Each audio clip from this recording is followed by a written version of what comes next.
सन् 2022 फेब्रुअरी 6 भर्खरै मात्र चर्चित गायिका लता मङ्गेशकरको दिवाङ्गत भएको थियो। नमस्कार, म बसुकला मैनाली। श्रोतावृन्द, आज हामी लता मङ्गेशकरको जीवनी यस वर्ल्ड दैनिक पोडकास्टबाट प्रस्तुत गर्दैछौँ। लता मङ्गेशकर एक भारतीय पार्श्व गायिका, सामायिक सङ्गीत रचनाकार थिइन्। उनलाई व्यापक रूपमा भारतको सबैभन्दा ठूलो र प्रभावशाली गायिका मध्ये एक मानिन्छ। पिता दीनानाथ मङ्गेशकर र माता शिवान्ती मङ्गेशकरको कोखबाट सन् 1929 सेप्टेम्बर 28 मा भारतको इन्डोर भन्ने ठाउँमा उनको जन्म भएको थियो। 7 दशक लामो करियरमा भारतीय सङ्गीत उद्योगमा उनको योगदानले nightingale of India, voice of millennium र क्वीन अफ मेलोडी जस्ता सम्मानजनक उपाधिहरू प्राप्त गरिन्। उनले आफ्नो धेरै प्रशंसा र सम्मान प्राप्त गरिन्। उनले 36 भन्दा धेरै भाषाहरूमा आफ्नो गीतहरू रेकर्डिङ गरेकी थिइन् र केही विदेशी भाषाहरूमा गीतहरू रेकर्डिङ गरेकी थिइन्।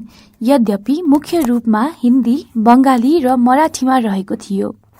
उनका बुबा दीनानाथ मङ्गेशकर एक शास्त्रीय गायक र थिएटर अभिनेता थिए। उनकी आमा शिवान्ती मङ्गेशकर थालेनर बम्बे प्रेसिडेन्सीको गुजराती महिला दीनानाथकी दोस्रो पत्नी थिइन्। दीनानाथकी पहिलो पत्नीको नाम नर्मदा थियो। नर्मदाको मृत्युपछि उनको पिताले शिवान्तीलाई विवाह गरेका हुन्। मृत्यु हुने नर्मदा शिवान्तीको जेठी बहिनी थिइन्। उनका हजुरबुवा गणेश भट्ट नवते हर्दिकार एक पुजारी थिए, जसले गोवाको मङ्गुसी मन्दिरमा शिवलिङ्गको अभिषेकम प्रदर्शन गरेका थिए। उनकी हजुरआमा यसुबाई राणे गोवाकी थिइन्। उनका हजुरबुवा गणेश भट्ट नवते हर्दिकार एक पुजारी थिए, जसले गोवाको मङ्गुसी मन्दिरमा शिवलिङ्गको अभिषेकम प्रदर्शन गरेका थिए। उनकी हजुरआमा यसुबाई राणे गोवाकी थिइन्। उनको मामाघरको हजुरबुबा सेठ हरिदास रामदास लाड गुजरातका थिए। उनी एक धनी व्यापारी र थालेनरको जमिनदार थिए। लताले गुजराती लोकगीतहरू जस्तै पावागढको गरबास आफ्नो मामाघरको हजुरआमाबाट सिकेको थिइन्। उनका पिताले आफ्नो परिवारलाई आफ्नो जन्मस्थल मङ्गुसी गोवासँग चिनाउनको लागि मङ्गेशकर थर अपनाएका थिए। लताको जन्ममा उनको नाम हेमा राखिएको थियो। उनको बुबाको एक नाटक वाव बन्धनमा महिला पात्र लतिका रहेको थियो र त्यसपछि उनका आमा बुवाले उनको नाम लता राखेका थिए। उनी परिवारमा जेठी सन्तान थिइन्। मीना, आशा, उषा र हृदयनाथ उनका भाइ बहिनीहरू थिए। सबैजना निपुण गायक र सङ्गीतकार पनि थिए। उनले आफ्नो बुबाबाट पहिलो सङ्गीत पाठ सिकिन्। 5 वर्षको उमेरमा उनले आफ्नो बुबाको सङ्गीत नाटकमा एक अभिनेत्रीको रूपमा काम गर्न थालिन्। सन् 1942 जब लता 13 वर्षको थिइन्, उनको बुबाको मुटु रोगबाट मृत्यु भयो। नवयुग चित्रपट फिल्म कम्पनीका मालिक मङ्गेशकर परिवारका नजिकका साथी थिए। उनको पिताको मृत्युपछि मास्टर विनायकले उनीहरूको हेरचाह गर्नुभयो। मास्टर विनायकले उनको गायन र अभिनेत्रीको करियर सुरु गर्न मद्दत गरेका थिए। उनले नाचुया गरे, खेलु सारी मनी हस भरी गीत गाए, जुन गीत सन् 1942 सालमा सदाशिवराव नेवेकरद्वारा रचित थियो। वसन्त जोगलेकरले मराठी फिल्म कित्ती हसलका लागि लेखे, तर गीत अन्तिम कटबाट हटाइयो। विनायकले उनलाई नवयुग चित्रपटको मराठी चलचित्र पहिली मङ्गला गौरमा एउटा सानो भूमिका दिनुभयो, जसमा उनले दादा चन्द्रेकरद्वारा रचित नटली चैतात्री नवलाई गाइन्। सन् 1943 मा उनको पहिलो हिन्दी गीत माता एक सपुत की दुनिया बदल दे तू मराठी फिल्म गाजाबाउबाट गाएकी थिइन्। मास्टर विनायकको आफ्नो मुख्यालय सार्दा उनी पनि सन् 1945 मा मुम्बई सरिन्। उनले भिन्डी बजार घरानाको उस्ताद अमान अली खानबाट हिन्दुस्तानी शास्त्रीय सङ्गीतको पाठ लिन सुरु गरिन्। उनले सन् 1946 मा पा लगुन कर जौरी गाइन्। 1948 मा विनायकको मृत्युपछि सङ्गीत निर्देशक गुलाम हैदरले उनलाई गायिकाको रूपमा सल्लाह दिए। उनले लतालाई निर्माता शशधर मुखर्जीसँग परिचय गराए। त्यस बेलाको तत्कालीन फिल्म शहीदमा सन् 1948मा काम गरिरहेका थिए।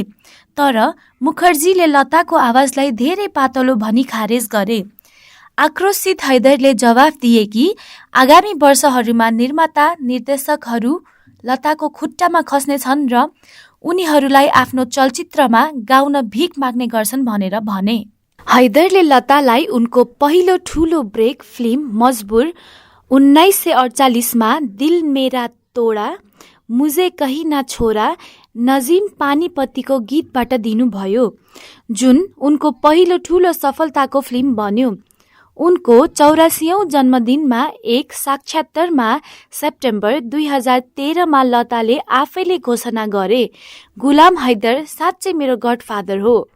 उहाँ पहिलो सङ्गीत निर्देशक हुनुहुन्थ्यो जसले मेरो प्रतिभा पूर्ण विश्वास देखाए। वन्दे मातरम, प्रभु तेरो नाम, लग जा गले, फूलों का तारों का, कांटा लगा, तुझसे नाराज नहीं जिंदगी, दीदी तेरा देवर दीवाना, कभी खुसी कभी कम, लुक्का छुपी जस्ता थुप्रै गीतहरूमा आवाज दिएकी थिइन्। लता मङ्गेशकरले बङ्गालीमा 185 गीत गाएकी थिइन्।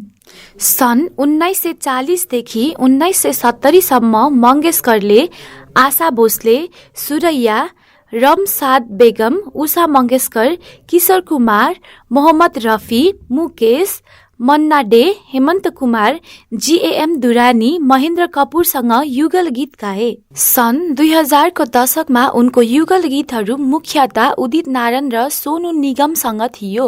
लता मङ्गेशकरले पहिलो पटक सन् 1955मा मराठी फिल्म राम राम पावनेका लागि सङ्गीत दिइन्। उनले फिल्म सादी मानसेका लागि महाराष्ट्र राज्य सरकारको सर्वश्रेष्ठ सङ्गीत निर्देशकको अवार्ड जितिन्। लता मङ्गेशकरले 4 वटा फिल्म निर्माण गरेकी छिन्। सन् 1953मा बादल, जुन मराठीमा रहेको थियो, 1953मा झाझर, जुन हिन्दीमा थियो, सन् 1955मा कञ्चनजङ्घा, जुन हिन्दीमा थियो, र सन् 1990मा लेकिन, जुन हिन्दीमा थियो। लता मङ्गेशकरले भारत रत्न, भारतका सर्वोच्च नागरिक पुरस्कार हासिल गरिन्।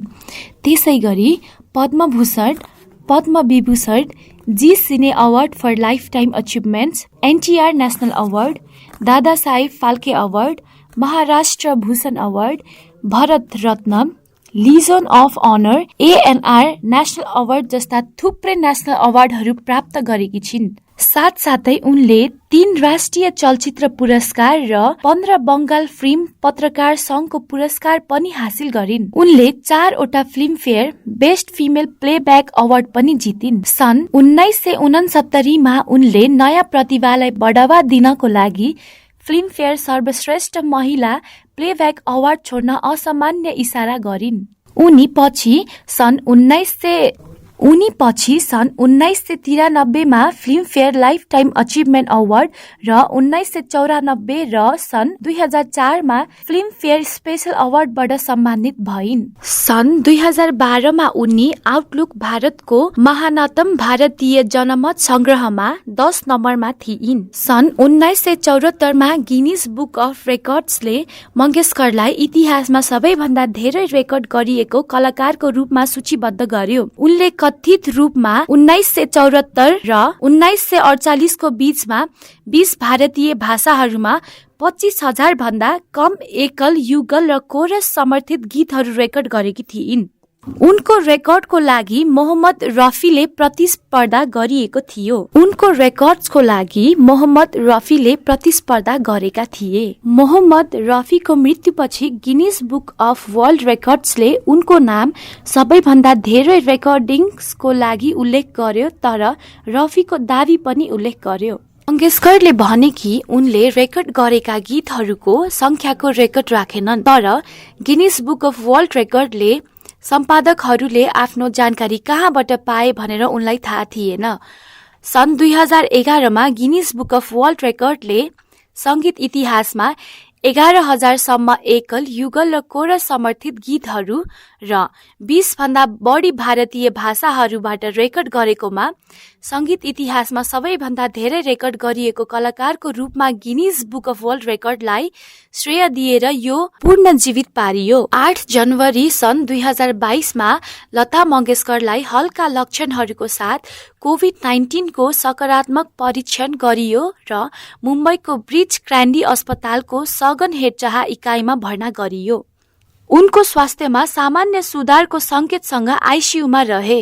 उनको उपचार गर्ने डाक्टरहरूले उनको स्वास्थ्य सामान्य सुधारपछि 28 जनवरीमा उनको भेन्टिलेटर हटाइएको थियो। तथापि उनी 5 फेब्रुअरीमा भेन्टिलेटरमा फर्किन्। उनको स्वास्थ्य बिग्रिएपछि र आक्रमण थेरापी चलिरहेको थियो। मंगेशकरको 6 फेब्रुअरी 2022 मा मंगेशकरको सन् 2022 6 फेब्रुअरीमा 92 वर्षको उमेरमा मल्टिपल अर्गान डिसफङ्क्सन सिन्ड्रोमबाट मृत्यु भयो। उनले निमोनिया र कोभिड-19 को लागि 28 दिनसम्म निरन्तर उपचार गराइन्। मंगेशकरको अन्तिम संस्कार उनको भतिजा आदिनाथ मंगेशकरद्वारा गरिएको थियो र अन्त्येष्टि पूर्ण राज्य सम्मानका साथ मुम्बईको शिवजी पार्कमा एकै दिन गरिएको थियो। मंगेशकरकी बहिनी आशा भोसले, देवेन्द्र फडणवीस, राज ठाकरे, शरद पवार, शाहरुख खान, श्रद्धा कपूर र धेरै प्रतिष्ठित र परिवारका सदस्यहरू पनि कार्यक्रममा थिए। उहाँको पार्थिव शरीर हाम्रो माझ नरहे तापनि उहाँका अजर अमर गीत संगीत सधैँभरि गुन्जिरहनेछ।